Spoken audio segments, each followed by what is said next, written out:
सीहोर जिले के किसान भाई ध्यान दें। आज से हम उनके लिए लेके आए हैं मौसम आधारित कृषि सलाह की एक सीरीज, जिसके माध्यम से आप सप्ताह के मौसम के बारे में पूर्वानुमान से अवगत होंगे।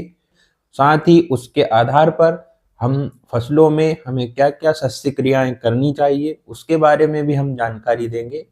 यदि आप हमारे चैनल पर नए हैं तो चैनल को सब्सक्राइब और वीडियो को लाइक करना ना भूलें।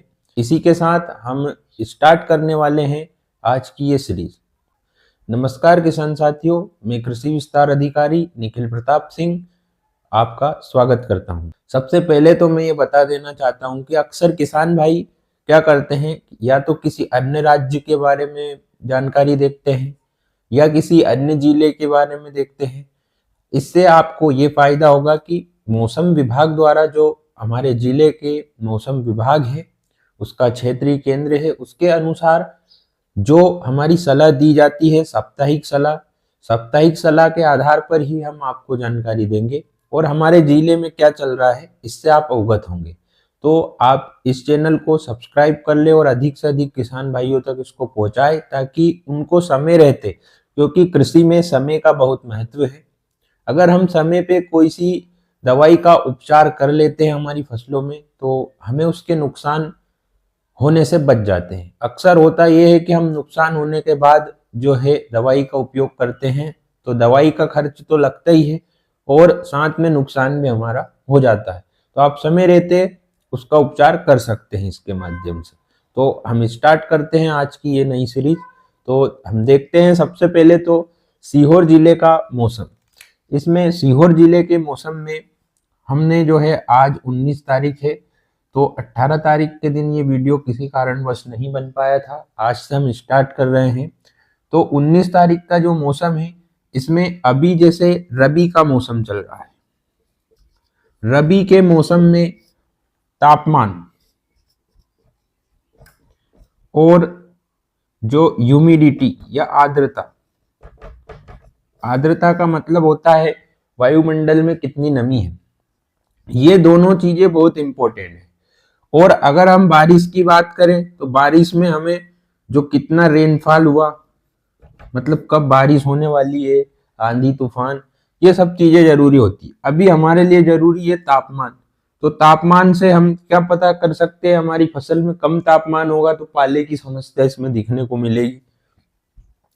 अभी 19 तारीख को 26.9 अधिकतम तापमान रहेगा और 5.3 डिग्री सेल्सियस सबसे निम्नतम तापमान रहेगा। अब ये जैसे जैसे तापमान नीचे जाता है, मतलब जैसे ये 0 पे आ गया या माइनस में चला गया, तो हमारी फसलों को पाला पड़ने की समस्या बढ़ जाती है। तो उस समय हमें इसमें क्या निदान करना है इसके बारे में भी हम बात करेंगे। 19 तारीख के दिन 26.7, 5.5, 26.4, 5.8।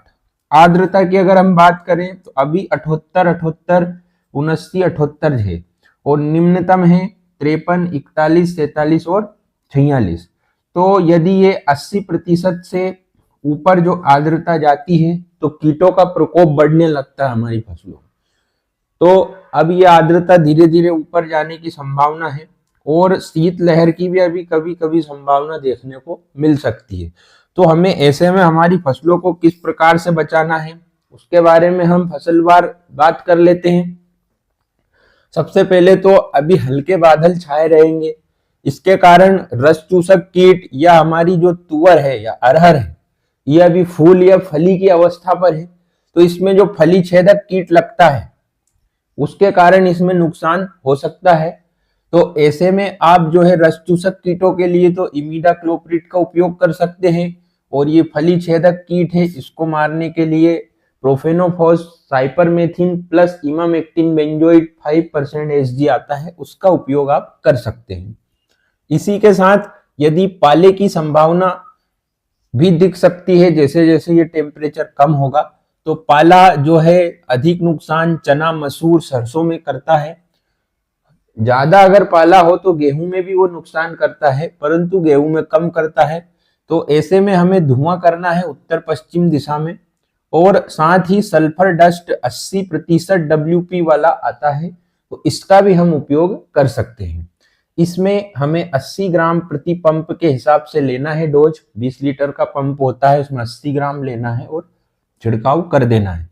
सल्फर क्या करता है, सल्फर फंजीसाइड का भी काम करता है और फसल को जो है, जो कम टेम्परेचर हो जाता है उस समय फसल को नुकसान से बचाता है। इसी के साथ अब हम बात करते हैं गेहूं, चना और मसूर में।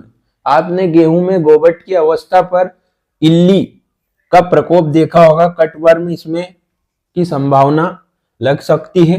तो ऐसे में आप प्रोफेनोफॉस 50 ईसी 1 लीटर प्रति हेक्टेयर और इमामेक्टिन बेंजोएट 225 ग्राम प्रति हेक्टेयर या 100 ग्राम प्रति एकड़ की दर से आप छिड़काव कर सकते हैं।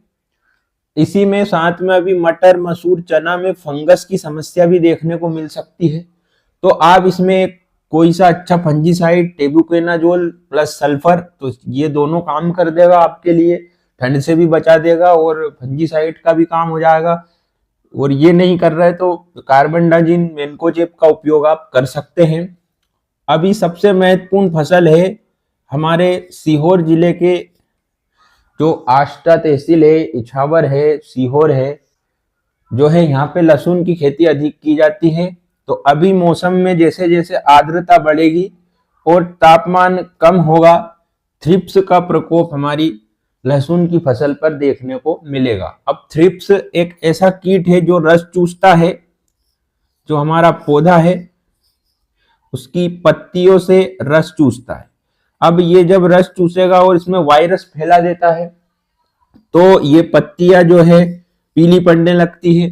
तो ऐसे में क्या होगा कि इसका कंट्रोल यदि हम समय रहते करेंगे तो ही हो पाएगा, नहीं तो जब एक बार नुकसान हो जाएगा तो हम कुछ नहीं कर पाते हैं।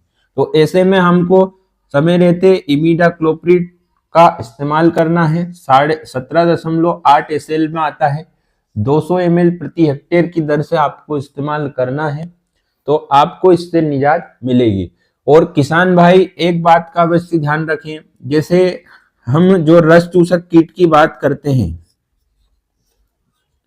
रस चूसक कीट के लिए हमारी दवाई होती है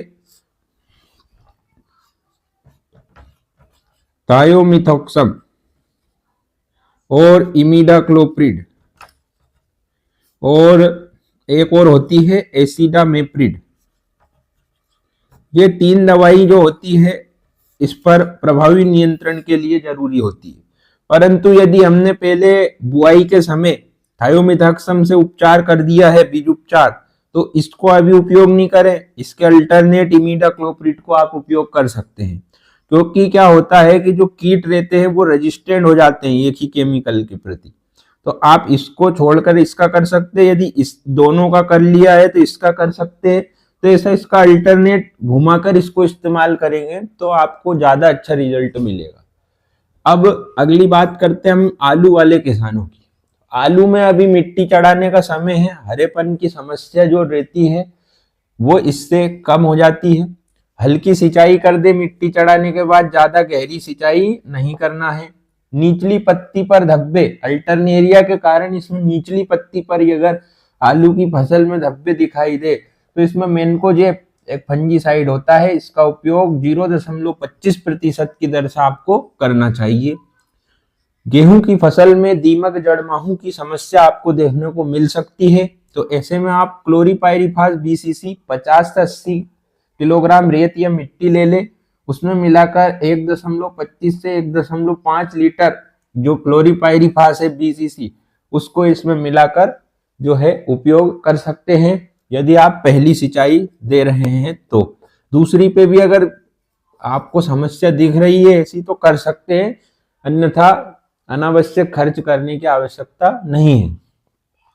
ऐसे ही अभी यह आलू में जो है अंतिम यूरिया टॉप ड्रेसिंग देना है, इस समय 20 से 25 दिन बाद देते हैं इसको, तो 20 से 25 किलोग्राम यूरिया प्रति एकड़ की दर से आपको दे देना है। ज्यादा यूरिया नहीं देना है, इससे पौधे गिरने की समस्या बढ़ सकती है।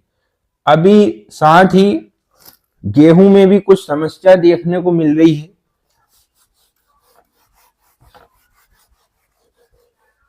गेहूं में क्या क्या समस्या देखने को मिल रही है, तो गेहूं की जो फसल है हमारी,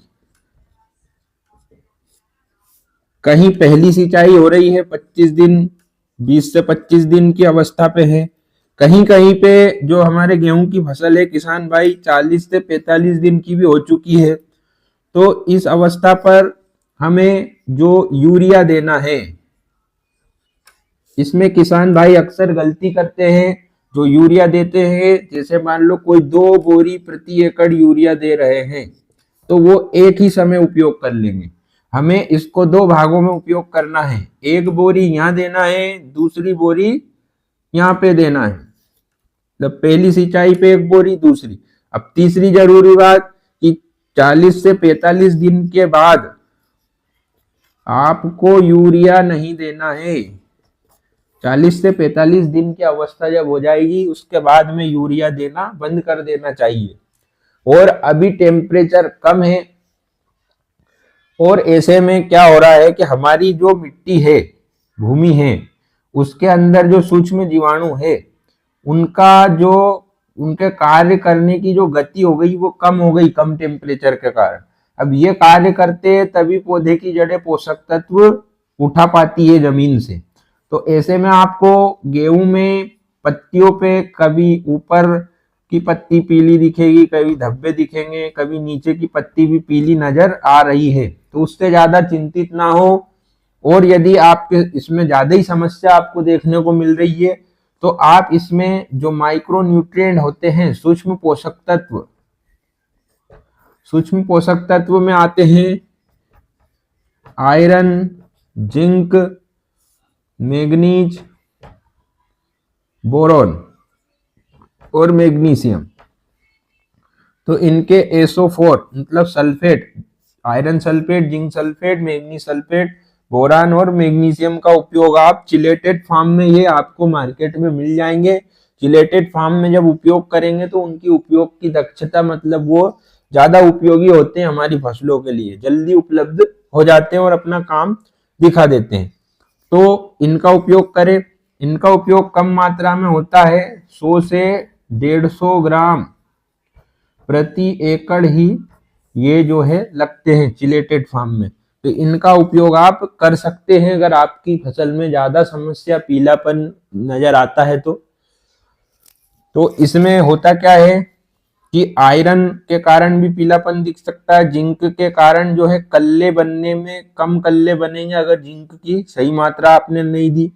मैग्नीज का उपयोग कब होता है फसल में?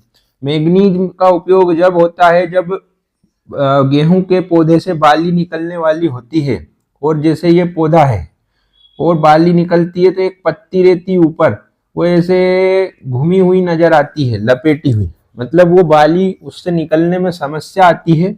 तो उसको ये जल्दी बाली निकले इसलिए उसको मैग्नीज देने की आवश्यकता है। बोरान की आवश्यकता कहाँ पे होती है? बोरान की आवश्यकता होती है परागण में। जब फूल से फल बनता है, मतलब गेहूं का जो दाना जो बनता है, उसमें जरूरी होता है क्या? बोरान, मतलब परागण की क्रिया, इसमें गर्भधारण की इसमें क्रिया जो होती है वो बोरान के कारण होती है। मैग्नीशियम भी क्लोरोफिल के लिए जरूरी होता है।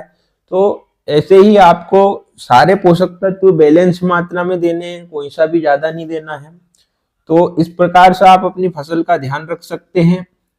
और इसी प्रकार की जो मौसम आधारित कृषि सलाह की आज हमने शुरुआत की है, इसको यदि आप निरंतर देखना चाहते हैं तो हमें अधिक से अधिक सपोर्ट करें, ताकि हमें लग सके कि हाँ ये वास्तव में किसान भाइयों के लिए उपयोगी सिद्ध हो रही है। और आप जहां से भी देख रहे हैं कमेंट में जरूर बताएं कि आप सीहोर जिले के कौन से गांव और कौन सी तहसील से हमारे वीडियो को देख रहे हैं, और आपको जानकारी कैसी लगी आप कमेंट में जरूर बताएं। और अधिक से अधिक वीडियो को लाइक और चैनल को सब्सक्राइब करें। और ऐसे ही हमारे जिले की खेती, किसान की आवाज चैनल को देखने के लिए आप देखते रहें, हमारे चैनल पर बने रहें। इसी के साथ धन्यवाद। जय हिंद।